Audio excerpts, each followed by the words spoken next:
Hi friends, எல்லாருக்கும் வணக்கம். So இந்த வீடியோவில் வந்து ஐஆர்டிஐ ஷேரோட அனலைஸ் பற்றி தான் இந்த வீடியோவில் பார்க்க போகிறோம்.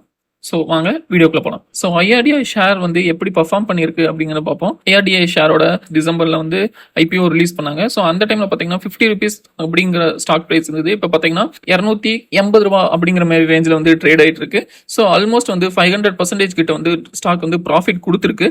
இருந்தாலும் இந்த ஷேர் வந்து 500% போகிற அளவுக்கு ஒர்த்தான ஷேரா அப்படிங்கிறத தான் இதில் வந்து ரிவ்யூ பண்ண போகிறோம். ஸோ ஐஆர்டிஏவோட மார்க்கெட் கேப்னு பார்க்கும்போது 74,000 கோடியா இருக்குது. ஸ்டாக்கோட பிஇ வந்து 55.7, அதாவது இண்டஸ்ட்ரி பிஐ விட ரொம்பவே அதிகமாக இருக்குது. நெக்ஸ்ட் வந்து டெப்ட் டு ஈக்விட்டி வந்து ரொம்ப அதிகம், 5.80 இருக்கு. நம்ம மேக்ஸிமம் வந்து லாங் டேர்ம் போர்ட்ஃபோலியோவில் வந்து டெப்ட் டு ஈக்விட்டி வந்து 1 கீழே இருக்கிற இதைத்தான் நம்ம வந்து ப்ரிஃபர் பண்ணுவோம். இப்போ பார்த்தீங்கன்னா 5 இயருக்கு முன்னாடி 18,000 கோடி தான் டெப்ட் இருந்திருக்கு. 3 இயர் பேக் வந்து அதோட அதிகமாக இருக்கு. கடனும் அதிகமாயிட்டே இருக்குங்கிறது வந்து ஒரு நெகட்டிவாக தெரியுது எங்களுக்கு. ஸோ அதனால கரண்ட் டெப்ட் டு ஈக்விட்டி வந்து பார்த்தீங்கன்னா கரண்ட் டெப்டாக வந்து 49,000 கோடி இருக்கு. மார்க்கெட் கேப்ல வந்து 60% மேலே அவங்களோட டெப்டாக இருக்கு. அவங்களோட புக் வேல்யூ பார்க்கும்போது ₹31.8 இருக்கு. பிரைஸ் டு புக் வேல்யூ வந்து 8 டைம்ஸ் வந்து அதிகமாக இருக்கு கரண்ட் ப்ரைஸை விட. ஸோ அவங்களோட இயர் ஆன் இயர்ல எப்படி அவங்களோட ப்ராஃபிட் வளர்ந்துருக்கு அப்படிங்கிறத பார்ப்போம். ஸோ அவங்களோட குவார்டர்லி ரிசல்ட்ஸ் பார்க்கும்போது 2022 இருந்து நம்மளுக்கு குவார்டர்லி ரிசல்ட்ஸ் இதில் இருக்கு. ஸோ அப்போ பார்த்தீங்கன்னா ரெவன்யூ வந்து 869 கோடியில் இருந்திருக்கு. இப்போ வந்து 1550 கோடியாக உயர்ந்திருக்கு. ஆனால் ஃபினான்சியல் ப்ராஃபிட் பிஃபோர் டாக்ஸ்னு பார்த்தீங்கன்னா 235 கோடி. அதுக்கப்புறம் லாஸ்ட் ஜூன்ல பார்த்தீங்கன்னா 440 கோடி கொடுத்துருக்காங்க. இப்போ கரண்ட் ஜூன்ல பார்த்தீங்கன்னா 476 கோடி கொடுத்துருக்காங்க. ஸோ ரொம்ப மார்ஜின் டிஃபரன்ஸ் எல்லாம் கிடையாது, கொஞ்சம் ஸ்லைட்டா டிஃபரன்ஸ்ல இருக்கு.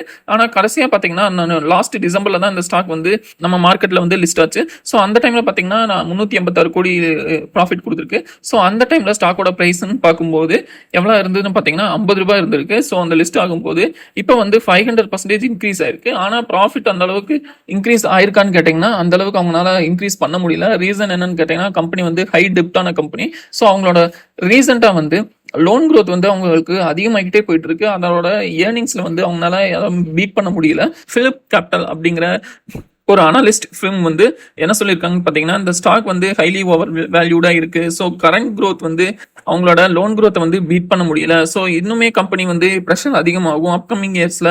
ஸோ இந்த கம்பெனி வந்து கரண்டா ஓவர் வேல்யூல இருக்கிறங்காட்டிக்கு அவங்க வந்து செல் அப்படிங்கிற ஒரு ரேட்டிங் கொடுத்துருக்காங்க. ஸோ அதோட டார்கெட் ப்ரைஸா பார்த்தோம்னா 58% வரைக்கும் ஸ்டாக் குறைய வாய்ப்பு இருக்கிறதா சொல்றாங்க. அதாவது ₹130 தான் இந்த ஸ்டாக்கோட வேல்யூ கரண்ட் மார்க்கெட்ல அப்படிங்கிற மாதிரி சொல்றாங்க.